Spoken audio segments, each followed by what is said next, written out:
নির্বাচনের সময় নিয়ে এক ধরনের আলোচনা আছে, কথা হচ্ছে নানা রকমই, কিন্তু বিএনপির একটা বক্তব্য আসছে এবং সেটি আমার কাছে এক ধরনের আরেকটি বিষয় যৌক্তিক মনে হলো। সেটি হচ্ছে যে অতীতের নির্বাচনগুলো সাধারণত ডিসেম্বর, জানুয়ারি এবং ফেব্রুয়ারির 15 তারিখে এরকম ডেগুলোর মধ্যে হয়েছে, কাজেই জুন নির্বাচনের জন্য ভালো সময় নয়। এটির মধ্যে কোনো ইঙ্গিত আছে কিনা এবং বিলম্ব করার জন্য দৃশ্যপট তৈরি করছে সরকার, এটি তারা বলছে।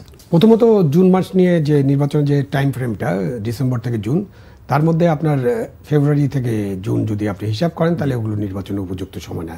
কেন সময় না? যে ফেব্রুয়ারি মার্চেও নির্বাচন হতে পারে উপযুক্ত সময়, বাট ফেব্রুয়ারিতে তো রমজান মাস আছে, এবার 30 দিন রোজা থেকে নিশ্চয়ই কোনো সরকার নির্বাচন ঘোষণা করবে না, করার কথাও নয়। রোজা থেকে মানুষ ভোট দিতে যাবে না। তারপরে আছে এসএসসি পরীক্ষা, এইচএসসি পরীক্ষা, তখন যে নির্বাচন কেন্দ্র যেখানে করবেন সেখানে পরীক্ষা কেন্দ্র থাকবে। তারপরে আছে মে মাসে আছে বৃষ্টিপাত, ঝড় বৃষ্টি, সাইক্লোন, এবং মে জুন মাস হলো বর্ষাকাল, সুতরাং এবং গরম, সেইখানে কোনো নির্বাচন হয় না।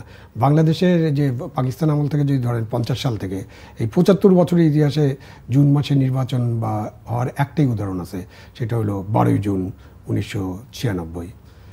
একটাই উদাহরণ। কেন উদাহরণ? যে বেগম খালেদা জিয়া পদত্যাগ করছিলেন, করে একটা তত্ত্বাবধায়ক সরকার করার আইন পাশ করেছিলেন, তত্ত্বাবধায়ক সরকার গঠেছিল, হ্যাঁ একদম সাংবিধানিক। তাদের কাছে 90 দিন থেকে 120 দিন সময় ছিল।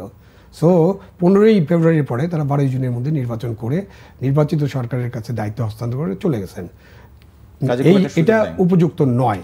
এবং এই যে যা কিছু এখন ঘটছে, ওই কেষ্টবেটাই চোরের মতো যা কিছুই ঘটছে, সকলেই মনে করছেন যে সব কিছুই নির্বাচনকে বিলম্বিত করার একটা ষড়যন্ত্র। কেন এটা মনে করছেন? এটা অন্তর্বর্তীকালীন সরকারকে বুঝতে হবে। নিশ্চয়ই অন্তর্বর্তীকালীন সরকারের উপরে যে আস্থা বিশ্বাস ছিল 5ই আগস্ট বা 8ই আগস্টে যখন সরকার ফর্ম হয়, সেই আস্থা বিশ্বাসে চির ধরেছে, শুধু তাদের প্রতি একটা সন্দেহ সৃষ্টি হয়েছে। এই সন্দেহ দূর করার দায়িত্ব কিন্তু ওনাদের, সন্দেহ দূর করার। আমি আপনাকে যদি খারাপ ভাবি, আপনার দায়িত্ব হচ্ছে আমি যে ভাই খারাপ না, আমি ভালো মানুষ, সরকারকে এগিয়ে আসতে হবে।